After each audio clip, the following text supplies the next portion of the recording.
और अब बात करते हैं बीजेपी के संकल्प पत्र की। उत्तर प्रदेश विधानसभा चुनावों के लिए भारतीय जनता पार्टी ने आज अपना संकल्प पत्र जारी कर दिया है। यूपी में पहले चरण के चुनाव प्रचार के आखिरी दिन यह संकल्प पत्र जारी किया गया है। लखनऊ में संकल्प पत्र जारी करने के दौरान यूपी के सीएम योगी आदित्यनाथ के साथ केंद्रीय गृह मंत्री अमित शाह, अनुराग ठाकुर, यूपी बीजेपी के अध्यक्ष स्वतंत्र देव सिंह और यूपी के दोनों डिप्टी सीएम दिनेश शर्मा और केशव प्रसाद मौर्य मौजूद रहे। घोषणा पत्र के साथ साथ बीजेपी ने करके दिखाया है नाम से नया चुनावी गाना भी लॉन्च किया। बीजेपी के संकल्प पत्र में महिलाओं, किसानों और युवाओं को लेकर कई बड़े वादे किए गए हैं। सबसे बड़ी बात यह है कि किसानों को सिंचाई के लिए मुफ्त बिजली देने का वादा किया गया है। 5,000 करोड़ रुपए की लागत के साथ मुख्यमंत्री कृषि सिंचाई योजना शुरू करने का वादा किया गया है। उज्ज्वला योजना के तहत सभी लाभार्थियों को होली और दीपावली पर मुफ्त एलपीजी सिलेंडर दिया जाएगा। 60 साल से अधिक उम्र की महिलाओं के लिए सार्वजनिक परिवहन में मुफ्त यात्रा की व्यवस्था की बात भी कही गई है।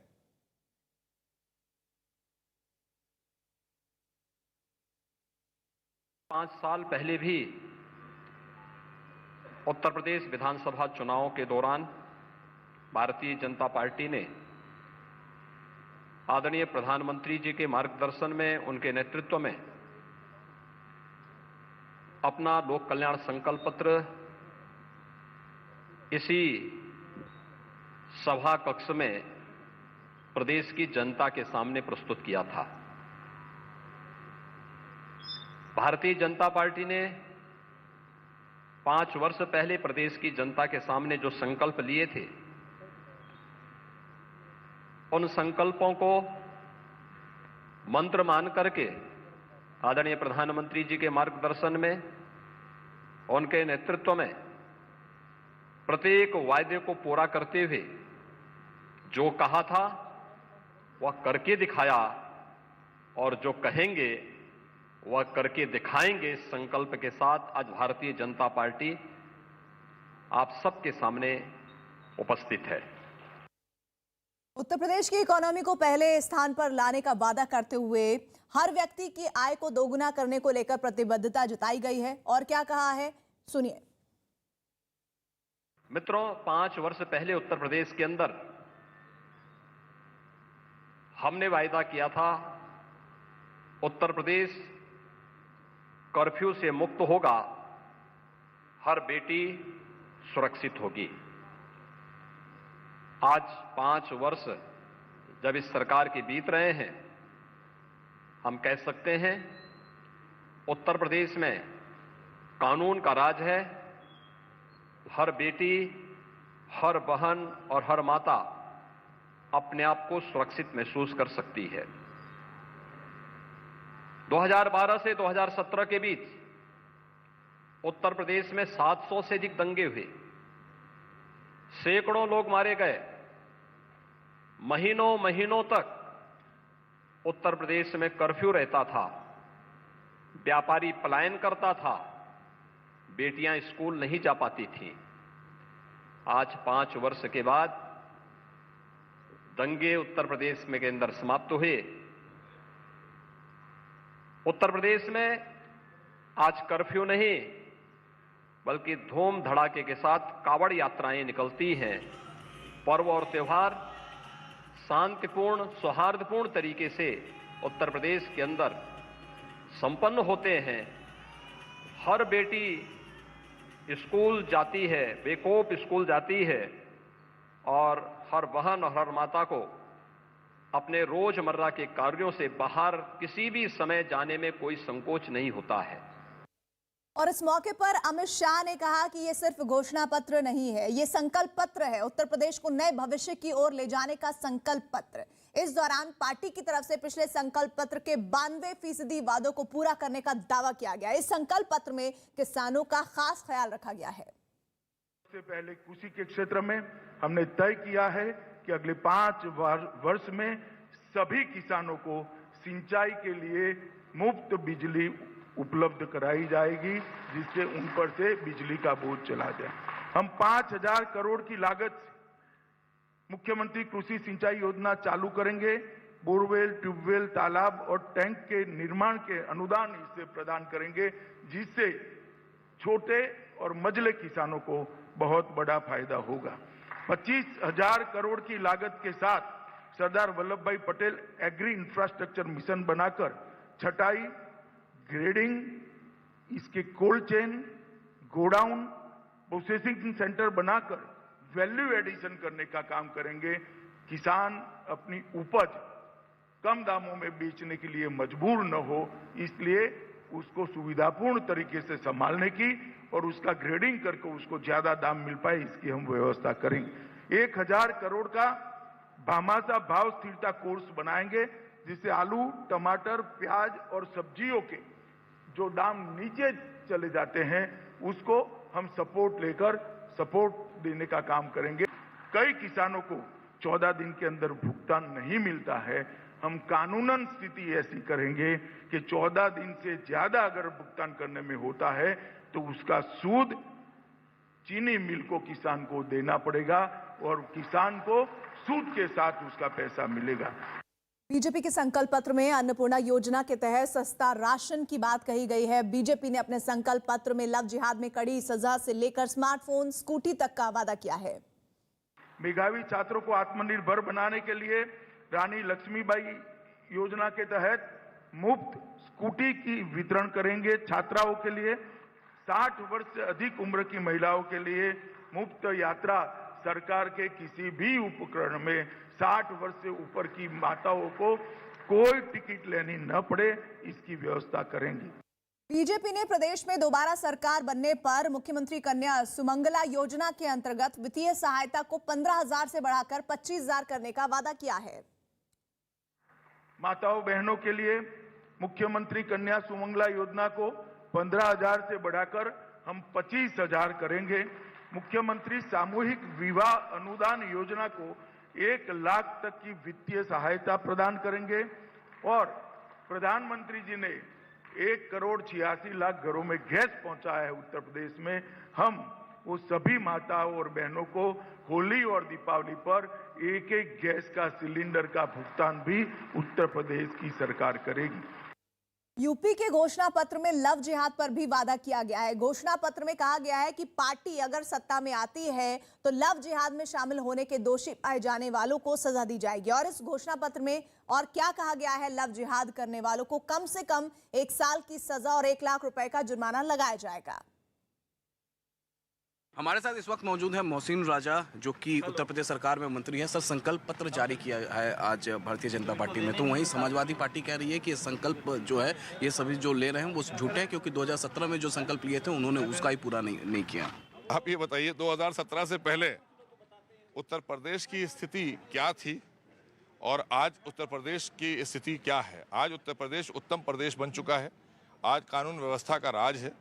आज पूरे देश में ही नहीं, विदेशों में आदरणीय योगी सरकार की प्रशंसा हो रही है। हमने जो कार्य किए 2017 के संकल्प पे, आज उनको हमने लगभग 92% पूरा किया है। और हमने आज जो संकल्प लिया है गांव गरीब, महिला सम्मान, सशक्तिकरण के लिए, जो रोजगार के लिए, ये सारी चीज़ें जो हम बनाकर योजनाएं लाए हैं, ये 2 करोड़ लोगों के सुझाव के बाद लाए हैं। तो उत्तर प्रदेश की जनता को भरोसा अगर किसी पर है, विश्वास है, तो वो भारतीय जनता पार्टी पर है। इसीलिए 2 करोड़ लोगों ने, मुझे लगता है इनके यहाँ 200 लोगों ने सुझाव नहीं दिए होंगे, क्योंकि कोई लाना ही नहीं चाहता है। हम तो 2 करोड़ लोगों से सुझाव लाकर हमने ये संकल्प पत्र बनाया है।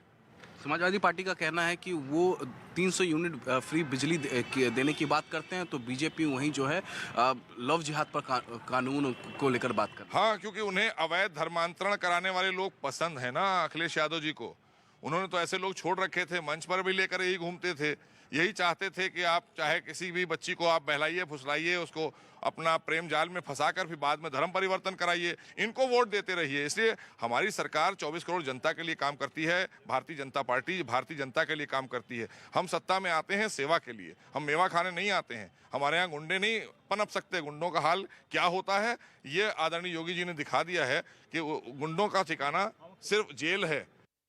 बीजेपी के संकल्प पत्र पर समाजवादी पार्टी की प्रतिक्रिया आई है। समाजवादी पार्टी ने बीजेपी के संकल्प पत्र को दिखावा बताया और दावा किया कि जनता इनको 10 मार्च को सबक सिखाएगी। हमारे साथ इस वक्त मौजूद हैं अनुराग भदौरिया, समाजवादी पार्टी के वरिष्ठ नेता हैं, प्रवक्ता हैं। किस तरीके से देख रहे हैं बीजेपी के संकल्प पत्र को? बीजेपी का संकल्प पत्र में है क्या, मैं ये पूछना चाहता हूँ। उनका संकल्प पत्र जो उन्होंने 2017 में दिया था, एक भी वादा उसमें से पूरा नहीं हुआ। अब वो जो संकल्प पत्र लेके आए हैं उनमें ना रोज़गार की कोई चर्चा है, ना फिर वही सपने देने की बात हुई है कि सरकार तो उनकी थी, उनको जो संकल्प पत्र में एक दो चीज़ें जो लिख भी रहे हैं वो उनको पूरी कर देनी चाहिए थी। क्यों नहीं कर रहे हैं? उसमें युवाओं की चर्चा क्यों नहीं है? यूथ की बात क्यों नहीं हो रही है? महंगाई की बात उस पर क्यों नहीं है? आप एक सिलेंडर देने की बात कर रहे हैं, भैया आपको तो सिलेंडर 1000 रुपये का सिलेंडर 400 रुपये में करने की बात थी, तो 400 रुपये में देने की बात करनी चाहिए थी ना। समाजवादी लोग तो यहाँ 25 लाख रोज़गार देने की बात कर रहे हैं। हम यहाँ पे 300 यूनिट बिजली फ्री देंगे, हम 10 रुपये में थाली देंगे और यहाँ पे पुरानी पेंशन बहाली करेंगे। हम यूथ के बारे में सोचते हैं कैसे इंडस्ट्रियाँ लाएंगे और यूथ को कैसे सेटल करेंगे। उनका बताइए कोई पॉइंट ऐसा हो जिन्होंने यूथ की और किसानों की बात की हो, किसानों के सम्मान की बात की हो। बीजेपी के बाद समाजवादी पार्टी ने भी अपना घोषणा पत्र जारी कर दिया है। अखिलेश यादव ने अपने घोषणा पत्र का नाम वचन पत्र रखा है और इस बार सत्य, वचन, अटूट वादा के नारे के साथ समाजवादी पार्टी ने अपना घोषणा पत्र जारी किया है। समाजवादी ने अपने घोषणा पत्र में यूपी की जनता से तमाम वादे किए हैं। किसानों को सभी फसल पर एमएसपी देने की बात कही गई। घोषणा पत्र में गन्ना किसानों को 15 दिन में भुगतान करने का वादा किया गया। महिलाओं को नौकरी में 33% आरक्षण का वादा किया गया। समाजवादी पेंशन फिर शुरू करने की बात कही गई।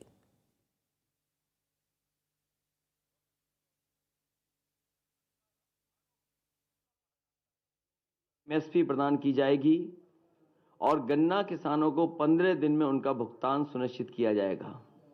इसके लिए अगर फार्मर्स कॉर्पस फंड भी बनाना पड़ेगा तो बनाया जाएगा। सभी किसानों को 4 साल के भीतर यानी 2025 तक कर्ज मुक्त बनाया जाएगा। ऋण मुक्ति कानून बनाकर के अत्यंत गरीब किसानों को लाभ पहुंचाया जाएगा। सभी लघु एवं सीमांत किसान जिनके पास 2 एकड़ से कम जमीन है उन्हें 2 बोरी डीएपी एवं 5 बोरी यूरिया मुफ्त दी जाएगी। सभी किसानों को सिंचाई के लिए मुफ्त बिजली, ब्याज मुक्त लोन, बीमा एवं पेंशन की व्यवस्था की जाएगी। किसान आंदोलन के दौरान शहीद हुए किसानों के परिजनों को 25 लाख रुपए की आर्थिक मदद दी जाएगी और उनकी याद में किसान स्मारक भी बनाया जाएगा। उत्तर प्रदेश को खुशहाली, विकास और तरक्की के रास्ते पर ले जाने के लिए समाजवादी पार्टी ने अपना मैनिफेस्टो बनाया है जो सत्य, वचन और अटूट वादा करके हम लोग जनता के बीच में जा रहे हैं। समाजवादी पार्टी ने जब कभी भी जनता के बीच में जो वादे किए होंगे सरकार बनने पर उनको पूरा किया गया है। डिप्टी सीएम केशव प्रसाद मौर्य जी हमारे साथ। चुनाव प्रचार का आखिरी दिन है आज, तो भाजपा पश्चिम से लेकर के पूरब तक 300 से ज्यादा सीटें जीत रही है। ममता बनर्जी आई हैं उत्तर प्रदेश। पहले वो उत्तर प्रदेश का अपमान करने के लिए माफी मांगे और दंगाइयों का संरक्षण करने वाली ममता दीदी, दंगाइयों का संरक्षण करने वाले श्री अखिलेश यादव, इन दोनों के मिलने के बाद हमारे वोट बढ़ेंगे। धन्यवाद। अखिलेश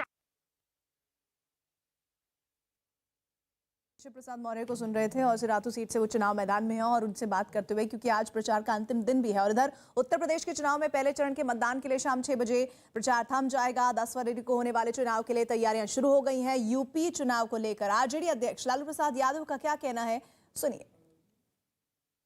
उत्तर प्रदेश सहित पंजाब में चुनाव हो रहे हैं, 5 राज्यों में चुनाव हो रहे हैं। उत्तर प्रदेश की राजनीति को आपने बहुत नज़दीक से देखा है, तो अभी समाजवादी पार्टी और बीजेपी के बीच में जिस तरह से अभी खड़ी टक्कर है, इसको आप कैसे देख रहे हैं? बिल्कुल अभद्र भाषा बोल रहे हैं वहाँ के मुख्यमंत्री, नर्वस हो गए हैं, नर्वसन उनका फेल हो गया है। बिल्कुल इस तरह का भाषा बोलना, अब गाली गलौज ही बाकी है उनको। ये फ्रस्ट्रेशन है हार का, ये इंगित करता है कि हार रहा है। अब पूरे उत्तर प्रदेश में पश्चिम, पूर्व, उत्तर, दक्षिण सब जगह से भाजपा का सफाया है पक्का। राष्ट्रपति के अभिभाषण पर प्रधानमंत्री नरेंद्र मोदी ने आज राज्यसभा में जवाब दिया। प्रधानमंत्री मोदी ने कल ही की तरह आज भी कांग्रेस पर जमकर हमला बोला। पीएम ने बजट सत्र पर बहस के दौरान सरकार पर हुए हर हमले का सिलसिलेवार जवाब दिया, लेकिन उनके सीधे निशाने पर रही कांग्रेस। पीएम ने कल लोकसभा में कांग्रेस को टुकड़े टुकड़े गैंग का लीडर बताने के साथ ही देश को बांटने का आरोप लगाया, तो आज राज्यसभा में कांग्रेस को सिखों के नरसंहार का जिम्मेदार बता दिया। ये डेमोक्रेसी आपकी मेहरबानी से नहीं है, हमारे कुर्बानी से और आपको 1975 में डेमोक्रेसी का गला घोंटने वालों को डेमोक्रेसी का गौरव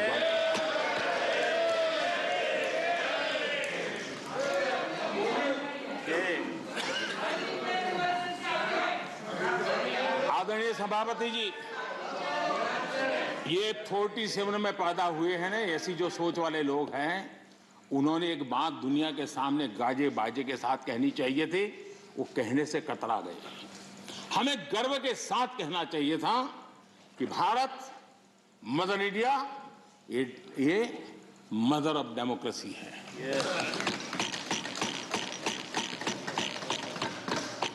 डेमोक्रेसी डिबेट ये भारत में सदियों से चल रहा है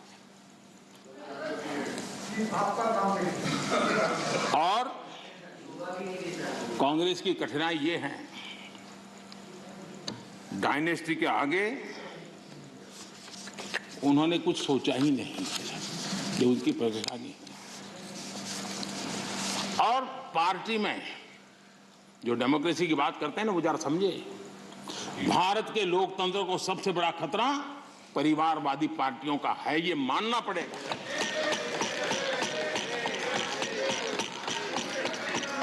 और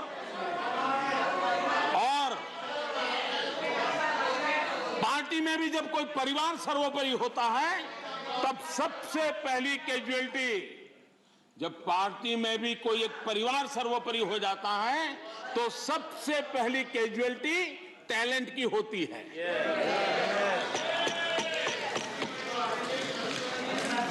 देश ने अरसे तक इस सोच का बहुत नुकसान उठाया है। मैं चाहता हूं कि सभी राजनीतिक दल लोकतांत्रिक आदर्शों और मूल्यों को अपने दलों में भी विकसित करें, उसको समर्पित करें और हिंदुस्तान की सबसे पुरानी पार्टी के रूप में कांग्रेस इसकी जिम्मेवारी ज्यादा उठाए। 40 साल बाद कांग्रेस, गरीबी तो नहीं हटी, लेकिन गरीबों ने कांग्रेस को हटा दिया। और कांग्रेस ने क्या किया, माननीय अध्यक्ष जी, कांग्रेस ने गरीबी की परिभाषा बदल दी। 2013 में एक ही झटके में उन्होंने कागज पे कमाल करके 17 करोड़ गरीब लोगों को अमीर बना दिया। सवाल चुनाव नतीजों का नहीं है, सवाल उन लोगों की नीयत का है, उनकी नेक दिली का है कि इतने बड़े लोकतंत्र में इतने साल तक शासन में रहने के बाद देश की जनता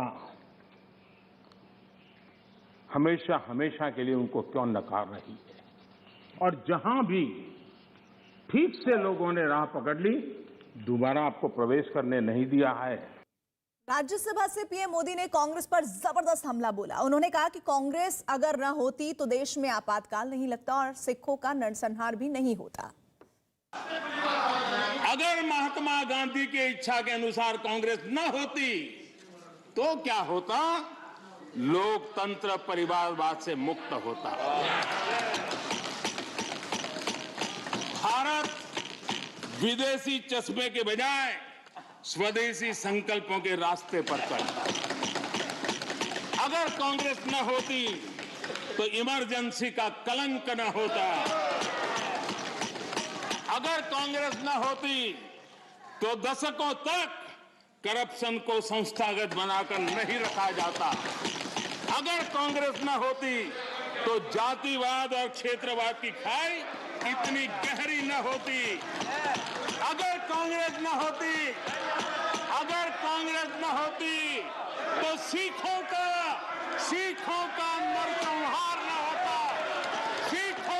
नरसंहार न होता।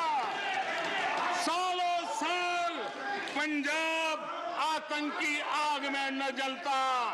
अगर कांग्रेस न होती तो कश्मीर के पंडितों को कश्मीर छोड़ने की नौबत न आती। अगर कांग्रेस न होती तो बेटियों को तंदूर में जलाने की घटनाएं न होती। अगर कांग्रेस न होती तो देश के सामान्य मानवी को घर, सड़क, बिजली, पानी, शौचालय, मूल सुविधाओं के लिए इतने सालों तक इंतजार न करना पड़ता। आदरणीय सभापति जी, तो पीएम मोदी को आप सुन रहे थे किस तरह से ताबड़तोड़ उन्होंने कांग्रेस पार्टी पर हमले किए हैं। पीएम मोदी ने लता मंगेशकर को लेकर भी कांग्रेस पर हमला बोला। उन्होंने कहा कि कांग्रेस ने लता मंगेशकर के परिवार पर भी जुल्म किया था। लता मंगेशकर जी का परिवार गोवा का है, लेकिन उनके परिवार के साथ कैसा सलूक किया ये भी देश को जानना चाहिए। लता मंगेशकर जी के छोटे भाई पंडित हृदयनाथ मंगेशकर जी, गोवा का गौरवपूर्ण संतान, गोवा की धरती का बेटा, उन्हें ऑल इंडिया रेडियो से निकाल दिया गया। वो ऑल इंडिया रेडियो में काम करते थे और उनका गुनाह क्या था? उनका गुनाह यह था कि उन्होंने वीर सावरकर की एक देशभक्ति से भरी कविता की ऑल इंडिया रेडियो पर प्रस्तुति दी थी। आप देखिए, हृदयनाथ जी ने एक इंटरव्यू में बताया, उनका इंटरव्यू अवेलेबल है। उन्होंने इंटरव्यू में कहा, जब वो सावरकर जी से मिले कि मैं आपका गीत करना चाहता हूं, तो सावरकर जी ने उनको कहा, क्या तुम जेल जाना चाहते हो क्या? मेरी कविता गाकर के जेल जाना चाहते हो क्या? तो हृदयनाथ जी ने उनकी देशभक्ति से भरी कविता उसे संगीतबद्ध किया। 8 दिन के अंदर उनको ऑल इंडिया रेडियो से निकाल दिया गया। ये आपका फ्रीडम ऑफ एक्सप्रेशन है। ये स्वतंत्रता की आपकी झूठ बातें देश के सामने आपने रखी है। कांग्रेसी सरकारों ने दौरान किस प्रकार जुल्म हुए, ये सिर्फ हृदयनाथ मंगेशकर जी गोवा के बेटे के साथ हुए ऐसे नहीं, इसकी सूची काफी लंबी है। राज्यसभा में प्रधानमंत्री मोदी ने कांग्रेस पर जमकर हमला बोला, जिसका जवाब देने के लिए कई कांग्रेस नेता सामने आए। ये अपेक्षा नहीं करते थे कि एक ऐसा भाषण हो। देश के अंदर जिस तरह का वातावरण बन रहा है, हिंसा का, घृणा का, नफरत का, जो हेट स्पीच जिसको कहते हैं, धमकी दे रहे हैं, पूरी दुनिया में भारत की छवि खराब होती है। हमने ये इशू को we have raised these issues. भाषण पे अपने मुद्दे रखने के बजाय या राष्ट्रपति जी के भाषण में जो उन्होंने कहा है उन विषयों को वहाँ पर प्रस्तावित करने के बजाय उन्होंने सिर्फ कांग्रेस की टीका करते गए। ये राष्ट्रपति का अभिभाषण इस साल का है, इस वक्त का है। इसमें उनके क्या अचीवमेंट है और लास्ट ईयर उनके क्या अचीवमेंट थे और आगे क्या करने वाले हैं,